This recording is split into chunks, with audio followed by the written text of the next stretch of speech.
الحمد لله نحمده ونستعينه ونستغفره ونعوذ بالله من شرور أنفسنا ومن سيئات أعمالنا من يهده الله فلا مضل له ومن يضلل فلا هادي له ونشهد أن لا إله إلا الله وحده لا شريك له ونشهد أن سيدنا وحبيبنا ومولانا محمدا عبده ورسوله. Siapa dah? Tunggu itu. Awas.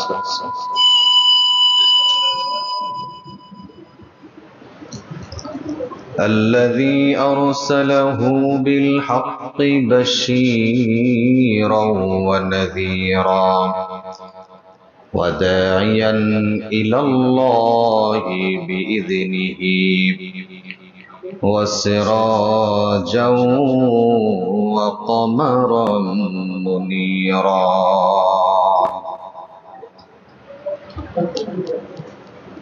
فقد قال الله تعالى في كلامه المجيد والفرقانه الحميد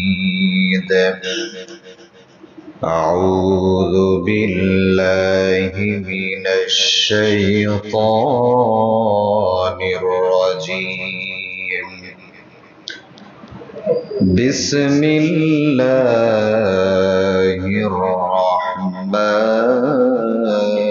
الرحيم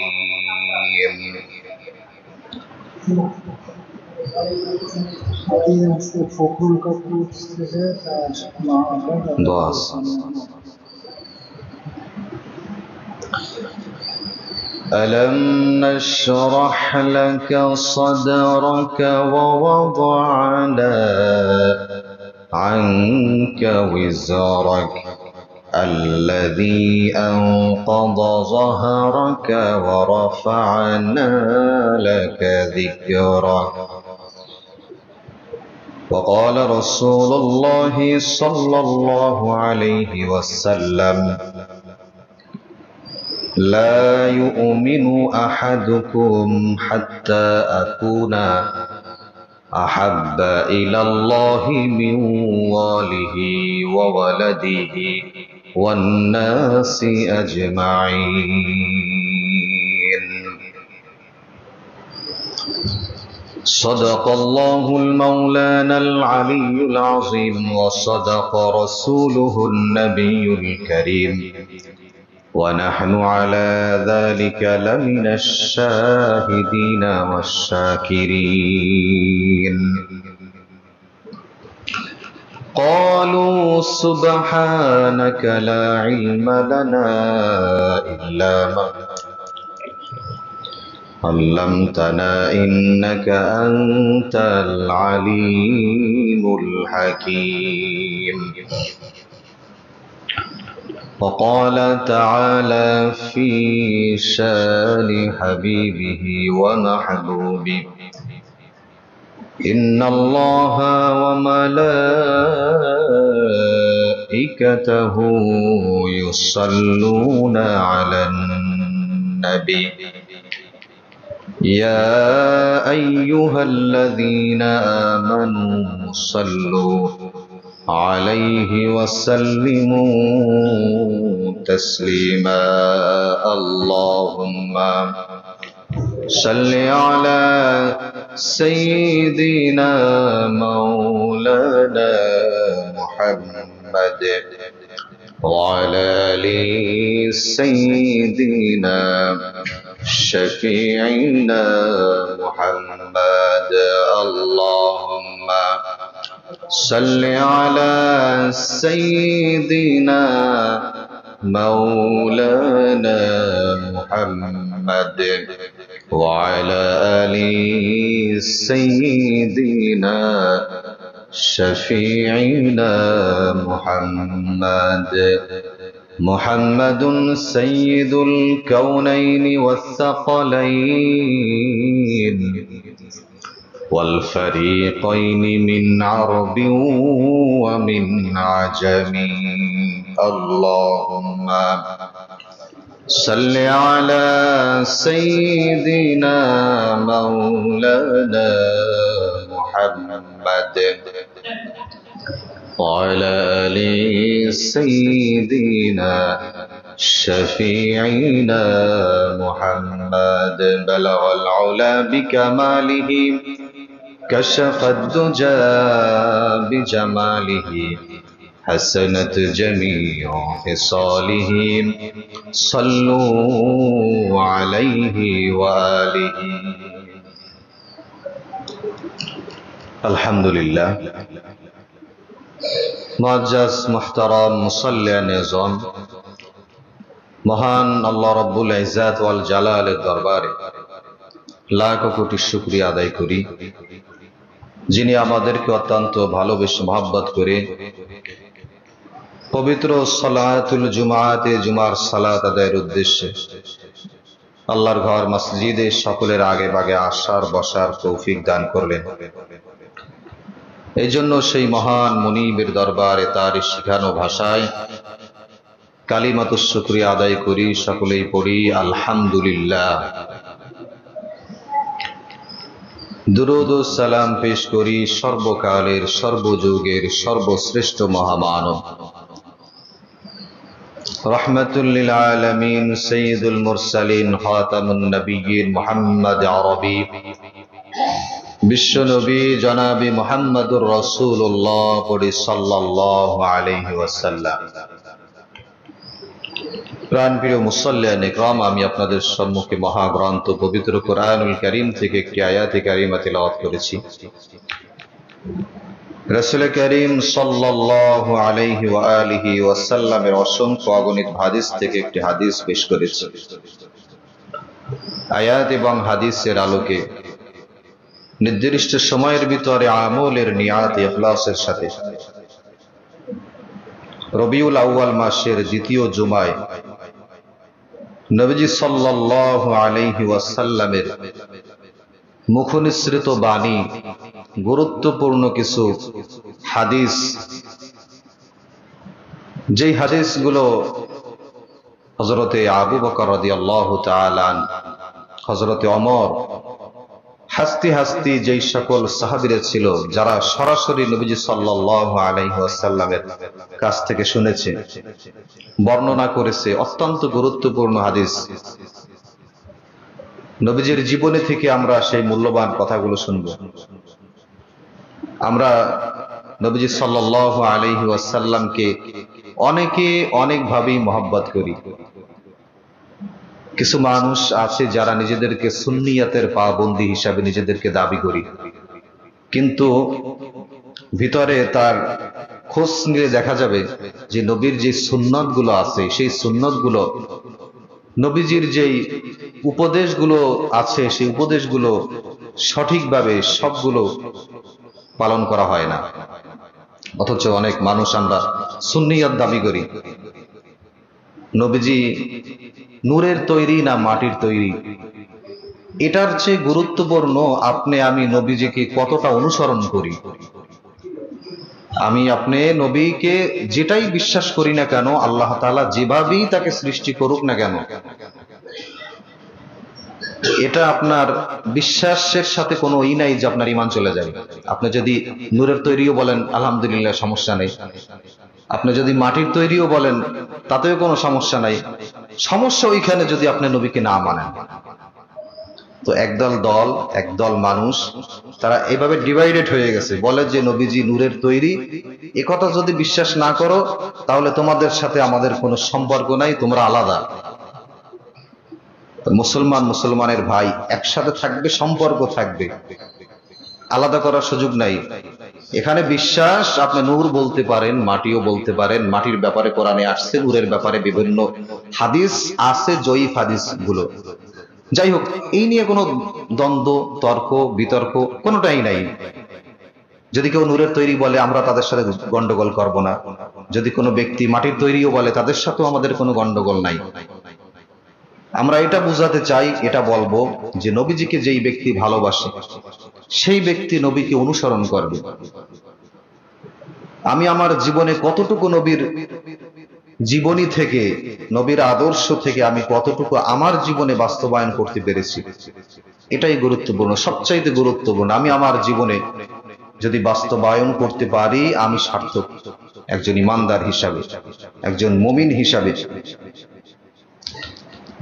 প্রাণপ্রিয় মুসাল্লিয়ান ইকরাম, আমাদের প্রিয় নবী মুহাম্মদ সাল্লাল্লাহু আলাইহি ওয়া আলিহি ওয়াসাল্লামকে আল্লাহ তাআলা কেমন ভাবে আমাদের জন্য দিয়েছেন। আল্লাহ তাআলা বলেন, ওয়ামা আরসালনাকা ইল্লা রাহমাতাল লিল আলামিন। আল্লাহ রাব্বুল আলামিন প্যারা হাবিব মুহাম্মদ সাল্লাল্লাহু আলাইহি ওয়াসাল্লামকে গোটা সৃষ্টি জগতের জন্য রহমত বরকত স্বরূপ নাজিল করেছেন, পাঠিয়েছেন। কন্যা সুবহানাল্লাহ, কেমন রহমত স্বরূপ পাঠিয়েছেন গোটা মাখলুকাতের জন্য, মানব সৃষ্টির জন্য তো আছেই, আপনার আমার জন্য তো রহমত স্বরূপ অবশ্যই আছে। শুধু তাই নয়, গোটা সৃষ্টি জগতের প্রাণীকুল মাখলুক যত যাই আছে সকলের জন্য রহমত স্বরূপ আল্লাহ তাআলা নাজিল করেছেন। প্রিয় নবী মুহাম্মদ সাল্লাল্লাহু আলাইহি ওয়াসাল্লাম তিনি যখন হেঁটে যেতেন রাস্তা থেকে, একটা প্রাণী তাকে দেখে চিনে যেত, যেই পেয়ারা নবী, ইনি আল্লাহর শ্রেষ্ঠ নবী, তাকে দেখে চিনে যেত। বনের পশুটা তাকে দেখে চিনে যেত। এক হাদিস শরীফের ভিতরে আসছে যে নবীজি সাল্লাল্লাহু আলাইহি ওয়াসাল্লাম যাচ্ছিলেন, একটা উট বাঁধা আছে, তো তার কাছে যখন গেলেন নবীজি, যাওয়ার পরে সে উটটা নবীজিকে দেখে কেঁদে ফেলেছেন। নবীজি সাল্লাল্লাহু আলাইহি ওয়াসাল্লাম আল্লাহু আকবার দেখে বুঝতে পারলেন যে একে যেইভাবে পরিচর্যা করা দরকার, যেইভাবে খাওন দেওয়া দরকার, যেইভাবে লালন পালন করা দরকার, সেই টেক কেয়ার এই প্রাণীটা পাচ্ছে না। তার মালিকের কাছে গেল, তাকে বলল, আমি বুঝতে পারছি তুমি তোমার জন্তুটাকে টেক কেয়ার করো না, দেখাশোনা করো না, তাকে যথেষ্ট যত্ন করো না, তার প্রতি যত্নশীল হও। প্রাণীর প্রতি যত্নশীল হলেও আল্লাহ তাআলা তোমার প্রতি রহম করবে, তোমাকে মাফ করে দেবে। সুবহানাল্লাহ। নবী সাল্লাল্লাহু আলাইহি ওয়াসাল্লাম এতটা খেয়াল করতেন, সব দিকে খেয়াল করতেন। কথায় কথায় অনেক কথা চলে আসে। নবীজির জীবনী আলোচনা করতে গেলে আসলে মানে সংক্ষেপে আলোচনা করা যায় না, এর আলোচনা ব্যাপক আলোচনা। মহাসমুদ্রের পানিও যদি আপনি এক এক করে নির্ণয় করতে পারেন মিটার দ্বারা সম্ভব, কিন্তু নবীজির জীবনী যদি আপনি আলোচনা করতে শুরু করে দেন, করতে করতে করতে করতে আপনার জীবন শেষ হয়ে যাবে, তারপর নবীজির জীবনী আলোচনা করা শেষ হবে না। সুবহানাল্লাহ। নবীজি সাল্লাল্লাহু আলাইহি ওয়াসাল্লাম এমন একজন নবী, তার জন্ম থেকে নিয়ে একদম মৃত্যু পর্যন্ত প্রত্যেকটা সেকেন্ড, পাই টু পাই সাহাবীরা তার জীবনী লিপিবদ্ধ করে রাখছেন। তার জীবনের ভিতরে কোনো কালিমা, কোনো দাগ এটা ছিল না। তো আমরা একক করে ধারাবাহিকভাবে আমরা নবী সাল্লাল্লাহু আলাইহি ওয়াসাল্লামের জীবনী থেকে মূল্যবান নসিহাতগুলো আমরা শুনবো। একটু গভীর মনোযোগের সাথে আমরা খেয়াল করার চেষ্টা করব। প্রাণপ্রিয় মুসাল্লিয়ান ইকরাম, জুবাইর ইবনে মুতিম রাদিয়াল্লাহু তাআলা আনহু তিনি বর্ণনা করেন যে নবীজি সাল্লাল্লাহু আলাইহি ওয়াসাল্লামের কিছু গুরুত্বপূর্ণ নাম ছিল, যেই নামগুলো এক একটা অর্থ বহন করে। তিনি বলেন, ইন্নালি আসমা আনা মুহাম্মদ। নবীজি সাল্লাল্লাহু আলাইহি ওয়াসাল্লামের একটি নাম হলো মুহাম্মদ, যিনি প্রশংসিত। আরেকটা নাম হলো আহমদ, যিনি সবচাইতে বেশি প্রশংসা করেন। কারণ নবীজির প্রশংসা আমরা যত বেশি করেছি, আবার নবী সাল্লাল্লাহু আলাইহি ওয়াসাল্লাম আল্লাহর প্রশংসা তেমনি করে সবচাইতে বেশি করেছেন। মানে এর সাথে কোনো তুলনা হবে না যে নবীজি সাল্লাল্লাহু আলাইহি ওয়াসাল্লাম জগতের ভিতরে, সৃষ্টির ভিতরে সবচাইতে বেশি প্রশংসিত। আবার আল্লাহ সুবহানাহু ওয়া তাআলার সবচাইতে যিনি প্রশংসা করেছেন তিনিই হলো আপনার আমার পেয়ারা নবী মুহাম্মদ সাল্লাল্লাহু আলাইহি ওয়াসাল্লাম। তার চাইতে বেশি প্রশংসা এই জগতের ভিতরে, এই সৃষ্টির ভিতরে কেউ করতে পারে নাই, কোনোদিন পারে নাই, আর ভবিষ্যতেও কিয়ামত পর্যন্ত কোনোদিন কোনো মানুষ, কোনো মাখলুক পারবে না। প্যারা নবী মুহাম্মদ সাল্লাল্লাহু আলাইহি ওয়াসাল্লাম ওই কিয়ামতের ময়দানে কঠিন মুহূর্তের সময় আল্লাহ সুবহানাহু ওয়া তাআলার প্রশংসা, হামদ একটা পতাকা নিয়ে আল্লাহ সুবহানাহু ওয়া তাআলার পানে ছুটবেন আর রব্বুল আলামিনকে দেখাবেন, যে প্রশংসার গায়ে লেখা থাকবে লিওয়াহুল হামদ, প্রশংসার পতাকা। এই পতাকা নিয়ে আল্লাহর কাছে ছুটবেন, রব্বুল আলামিনকে দেখাবেন, রব্বুল আলামিন তোমার প্রশংসা আজ আমার হাতে। সুবহানাল্লাহ। যে কঠিন মুহূর্তের সময় প্রত্যেকে যার যার নিজেকে নিয়ে ব্যস্ত থাকবে, ইয়া নাফসি বলে ছোটাছুটি করতে থাকবে, সেই মুহূর্তেও প্রশংসা কেবলমাত্র একমাত্র আমার পেয়ারা নবী সর্বপ্রথম প্রশংসার পতাকা নিয়ে আল্লাহর পানে চলবে। সুবহানাল্লাহ। এই জন্য নবীজির যেই নাম, সেই নামটা অর্থ বহন করে যে আমি হলাম আহমদ, সবচাইতে বেশি প্রশংসা করি। জুবাইর ইবনে মুতিম রাদিয়াল্লাহু তাআলা তিনি বলেন যে নবীজির আরো গুরুত্বপূর্ণ কিছু নাম রয়েছে, যেগুলা 3 নম্বরে হলো ওয়ানাল মাহি, যে তিনি বলেন যে এই নামের অর্থ উচ্ছেদকারী, তিনি শিরক, কুফর, বিদআত এগুলো উচ্ছেদ করেছিলেন। নবীজি সাল্লাল্লাহু আলাইহি ওয়াসাল্লাম যখন ধরায় আগমন করলেন, এক এক করে যত শিরক, বিদআত, কুফর ছিল, যত ধরনের সমাজের ভিতরে বিশৃঙ্খলা ছিল, এটা আস্তে আস্তে আস্তে আস্তে তিনি সংশোধন করতে পেরেছিলেন। নবী সাল্লাল্লাহু আলাইহি ওয়াসাল্লাম তার আরেকটি নাম হলো ওয়ানাল হাসির, তিনি একত্রিতকারী। হাসরের ময়দানে নবীজি সাল্লাল্লাহু আলাইহি ওয়াসাল্লাম সকলকে একত্রিত করবেন। একত্রিত করার পরে নবী সাল্লাল্লাহু আলাইহি ওয়াসাল্লাম সেখানে একটা ভাষণ দিবেন। সকল উম্মতদেরকে লক্ষ্য করে তিনি ওইখানে একটা ভাষণ দিবে যে তোমরা হতাশা হইও না, ফ্রাস্ট্রেটেড হইও না, আমি আমার উম্মত যারা একনিষ্ঠ উম্মত যারা আছো তোমরা, তারা অবশ্যই অবশ্যই আমার শাফায়াত পাবে। আমি তাদেরকে সুপারিশ করে তোমাদেরকে আমি জান্নাতের সুসংবাদ দেব। আমি তোমাদেরকে বেছে বেছে দেখে দেখে এরপর জান্নাতে নিয়ে যাব। সুবহানাল্লাহ। যারা নবীর আনুগত্য করেছে, নবীর অনুসরণ করেছে, এই মানুষগুলোকে আল্লাহ তাআলা নবীর ভিতরে, নবীর চোখের ভিতরে এমন পাওয়ার দিয়ে দিবেন, যেই মানুষগুলো দেখলে নবী সাল্লাল্লাহু আলাইহি ওয়াসাল্লাম চিনতে পারবেন। আপনি আমি চিন্তা করতে পারি যে কিয়ামতের ময়দানে কোটি কোটি উম্মতের ভিতরে কিভাবে নবীজি বেছে বেছে জান্নাতে নিবেন, কিভাবে বেছে বেছে সুপারিশ করবেন। অনেকগুলো ঘোড়ার পালের ভিতরে যদি একটা ঘোড়ার পালের মাথায় যদি একটা আলাদা চিহ্ন থাকে, সাদা দবদবে চিহ্ন থাকে, তো ঘোড়ার মালিক যিনি আছেন 100 ঘোড়ার ভিতরে সেই সাদা দবদবে কপালওয়ালা ঘোড়াটাকে খুঁজে পাবেন কি পাবেন না? পাবে। ঠিক তেমনি নবীজি সাল্লাল্লাহু আলাইহি ওয়াসাল্লাম সেই কঠিন মুহূর্তে তার যেই ইখলাস উম্মতেরা ছিল, খাঁটি উম্মতেরা ছিল যারা নবীজিকে অনুসরণ করছে, তাদের ভিতরে একটা নুরানিয়াত চেহারা থাকবে। তাদেরকে দেখলে নবীজি চিনতে পারবে যে এই উম্মতগুলো আমাকে অনুসরণ করছে, এই উম্মতগুলো আমাকে ভুলে নাই। এই উম্মতগুলোকে তখন দেখে দেখে নবী সাল্লাল্লাহু আলাইহি ওয়াসাল্লাম সুপারিশ করবেন। সুবহানাল্লাহ। ইউহশারুন নাসু আলা কদামিয়া, এরপরে বলেন নবীজি সাল্লাল্লাহু আলাইহি ওয়াসাল্লামের কদমে, পায়ের কাছে এসে উম্মতেরা গড়াগড়ি করতে থাকবে। নবীজিকে অনেকগুলো জায়গায় খুঁজতে থাকবে, যেখানে পাবে সেখানে তার কদমে এসে তাকে বলতে থাকবে, ইয়া রাসূলুল্লাহ, আপনি আমার জন্য সুপারিশ করেন। ওই কঠিন মুহূর্তের সময় নবীজি সাল্লাল্লাহু আলাইহি ওয়াসাল্লাম এই সুসংবাদ ওই সকল উম্মতদেরকে দেবে, তোমরা হতাশ হয়ো না, যারা আমাকে অনুসরণ করেছো তাদের জন্য জান্নাত রয়েছে। সুবহানাল্লাহ। এরপরে বলেন ওয়ানাল আকিব, আমি হলাম সর্বশেষ। নবীজি সাল্লাল্লাহু আলাইহি ওয়াসাল্লাম তিনি শেষ নবী, তিনি সর্বশেষ নবী।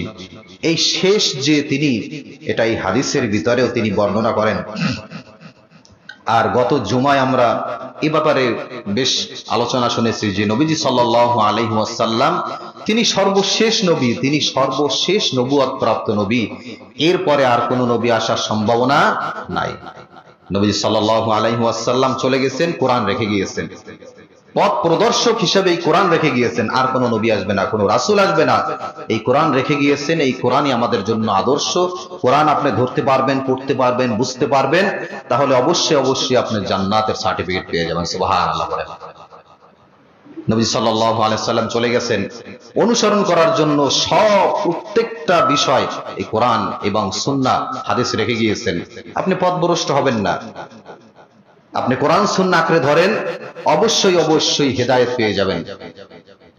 আপনি আপনার সাংসারিক জীবনে কোরআন বাস্তবায়ন করেন, আপনার পরিবারের ভিতরে, আপনার ছেলে মেয়ের ভিতরে, আপনার ভিতরে কোরআন পড়া অভ্যাস করেন, আপনি পথভ্রষ্ট হবেন না। আপনি সমাজের ভিতরে কোরআন চর্চা করেন, আপনি পথভ্রষ্ট হবেন না। এই রাষ্ট্র যদি কোরআন দ্বারা কায়েম হয়, কোরআন দ্বারা পরিচালিত হয়, এই রাষ্ট্র দ্বারা মানুষ উপকৃত হবে, মানুষ এর দ্বারা ক্ষতিগ্রস্ত হবে না। কোরআন দ্বারা প্রত্যেকটা সেক্টরে যদি চলা যায়, মানুষ জান্নাতের পথযাত্রী হয়ে যাবে। কন্যা সুবহানাল্লাহ। জান্নাতে যদি যেতে চান, তাহলে অবশ্যই অবশ্যই কোরআনের সাথে সংস্পর্শ, কোরআনের ভালোবাসায় নিজেকে তৈরি করতে হবে, যে আমি যেন এর থেকে দূরে সরে না যাই। প্রাণপ্রিয় মুসাল্লিয়ান ইকরাম,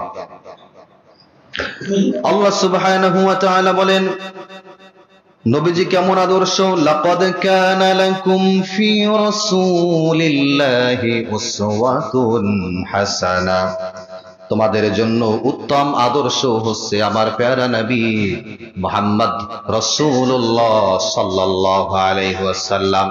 উত্তম আদর্শ, আমরা আদর্শ যদি খুঁজতে চাই, তাহলে নবীর জীবনীর ভিতর আদর্শ খুঁজতে হবে। আমরা আদর্শ দেখি, নেতার আদর্শ দেখি, নেতাকে অনুসরণ করার চেষ্টা করি, নেতা অমুক ভাবে চলতেছে, তো আমিও তার মতো একটু চলি, যাতে করে আমার প্রতি ফোকাসটা আসে। এরকম একটা টেন্ডেন্সি কাজ করে অনেক মানুষের ভিতরে। কিন্তু নবীজি সাল্লাল্লাহু আলাইহি ওয়াসাল্লাম যেইভাবে চলেছেন, যেই আদর্শ লালন করেছেন, এই আদর্শটা যদি আমি আমার জীবনের ভিতর নিয়ে আসতে পারতাম, তাহলে আমি মনে করি এই দুনিয়ার মধ্যে শ্রেষ্ঠ মানুষ আমরা হয়ে যেতাম। নবীর আদর্শ অনুসরণ করা দরকার। খেলোয়াড়ের আদর্শ অনুসরণ করে, হিরো নায়কের আদর্শ অনুসরণ করে, কিভাবে চুল কাটছে, তো আমিও সেলুনে যে দেখাই দিই যে এই স্টাইল ফলো করে আমার চুলটা কেটে দাও, কপাল পরা। নবীজি সাল্লাল্লাহু আলাইহি ওয়াসাল্লাম যেভাবে চলেছেন, যেই পোশাক পরেছেন, এই সুন্নতি পোশাক আমাদের ভালো লাগে না। কখন পরে? যখন বিবাহ করতে যায়, তখন একটু লম্বা জামা পরে আর টুপি একটা মাথায় পরে, তাও ইমাম সাহেবের চেয়ে লম্বা, আছে না নাই? তো তখন আপনি একটু অনুসরণ করলেন, সুন্নতি লেবাস পরলেন, টুপি একটা পরলেন, আর সারা জীবন নবীর আদর্শ অনুসরণ করার ব্যাপারে কোনো খোঁজ খবর নাই। এমনকি জুমার দিনেও যদি নামাজে আসি, তখনও টুপিও সবার মাথায় ওঠে না। টুপি পরা, সুন্নতি লেবাস পরার চেষ্টা করা, নবীর আদর্শ যদি আমি আমার জীবনে বাস্তবায়ন না করতে পারি, নবী আমাকে সুপারিশ করবে, আমি কোন দুঃখে নবীর কাছে যে আমি বলবো, ইয়া রাসূলুল্লাহ, আপনি আমাকে সুপারিশ করেন। নবী সাল্লাল্লাহু আলাইহি ওয়াসাল্লাম তো ওই সকল উম্মতদেরকে সুপারিশ করবেন যারা নবীর সুন্নাত, নবীর আদর্শ নিজের ভিতরে লালন করতে পেরেছেন, নবীর আদর্শ নিজের ভিতরে বাস্তবায়ন করার চেষ্টা করতে পেরেছেন। নবীর আদর্শ সমাজের ভিতরে, মানুষের ভিতরে সালাম প্রচলন করা। এখন সমাজের ভিতরে এমন হয়েছে যে আমরা মুখ দেখে দেখে এরপরে সালাম দিই। ঘরের ভিতরে ঢুকলে সালাম নাই, বাইরে মানুষের সাথে দেখা হলে সালাম নাই, সালাম দেয় তাও একজন আর একজনের ভয়তে, যমুক ব্যক্তি নেতা, ওরে যদি সালাম না দিই তাহলে সমস্যা আছে, এই জন্য সালাম দেয়। এটা নবীর আদর্শ না, এটা নবীর আদর্শ নয়। নবীর আদর্শ ছোট বড় যার সঙ্গে যখনই দেখা হবে তখনই কুশল বিনিময় করা, তাকে সালাম দেওয়া।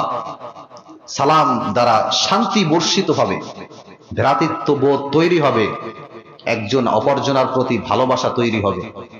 তাই নবীর আদর্শগুলো আমাদেরকে বাস্তবায়ন করা দরকার। নবীর আদর্শ আমি হাত দ্বারা খাবো, নবীর আদর্শ আমি যদি হাত দ্বারা খাই, নবীর একটা সুন্নাত পালন করা হলো। 10 জন ব্যক্তি খেতে বসছে, 5 জন ব্যক্তি হাত দ্বারা খাচ্ছে আর 5 জন ব্যক্তি চামচ দ্বারা খাচ্ছে। তো যেই ব্যক্তি 5 জন হাত দ্বারা খেলো, তারা নবীর একটা সুন্নত পালন করলো।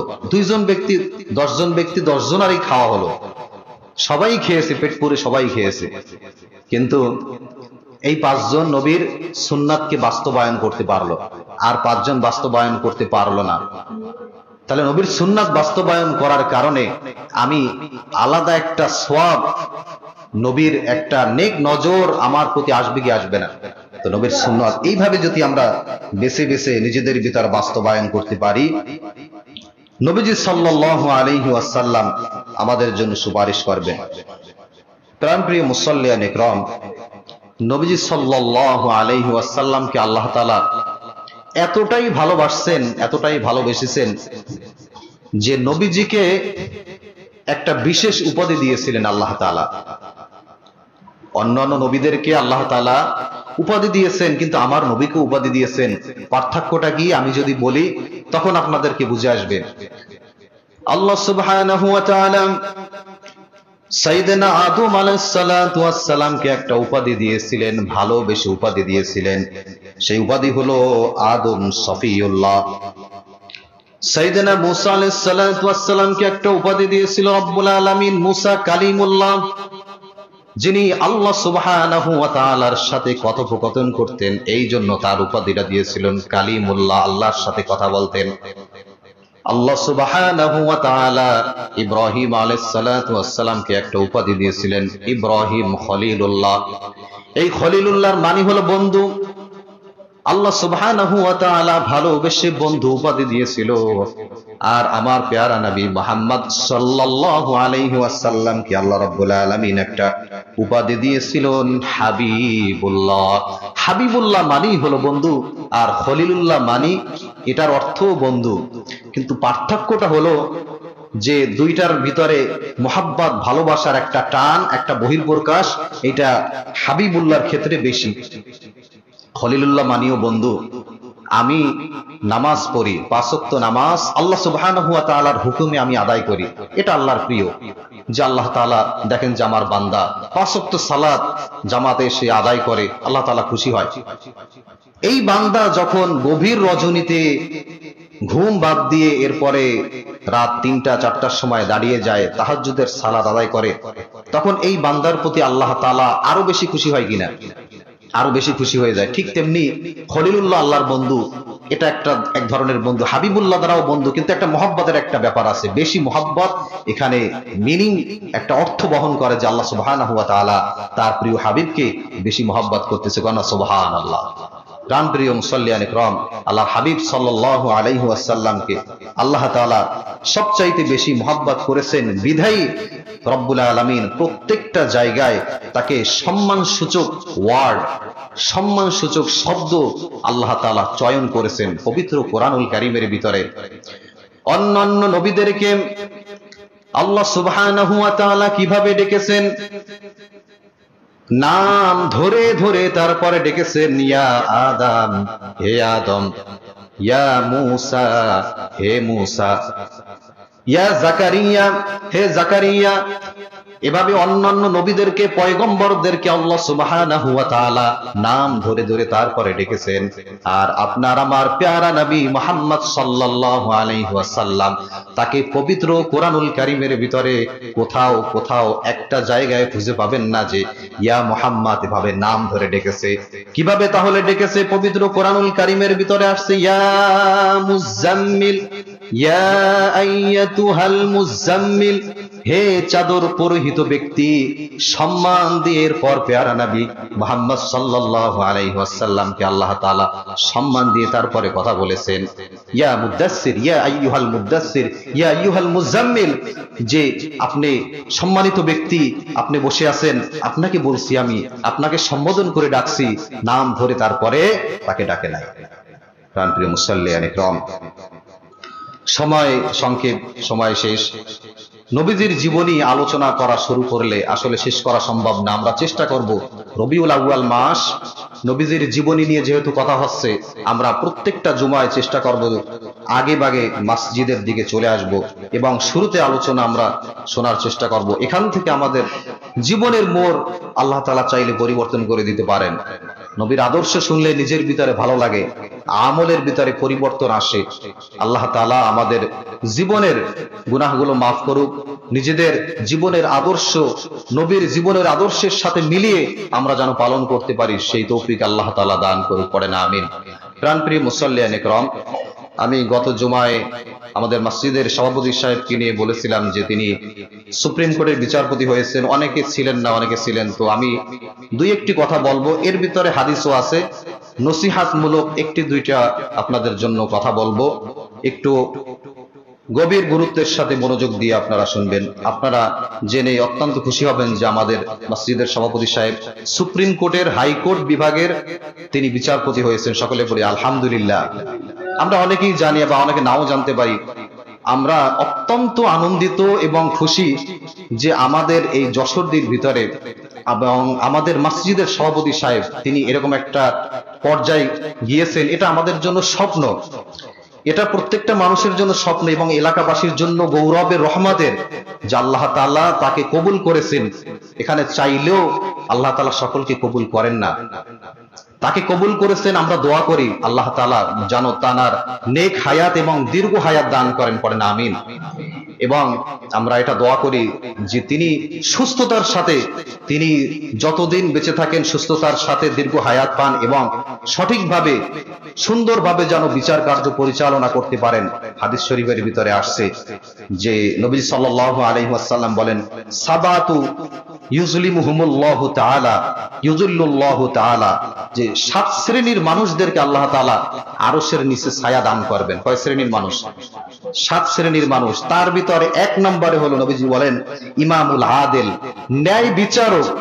যেই ব্যক্তি ন্যায় বিচার করবে হাসরের ময়দানে, কিয়ামতের ময়দানে, কঠিন মুহূর্তের সময়, যেই সময় আরশে আজিমের ছায়া ছাড়া পৃথিবীর কোনো ছায়া থাকবে না, সেই আরশে আজিমের ছায়ার নিচে ওই বিচারককে আল্লাহ তাআলা স্পেশাল ছায়া দান করবে। সুবহানাল্লাহ।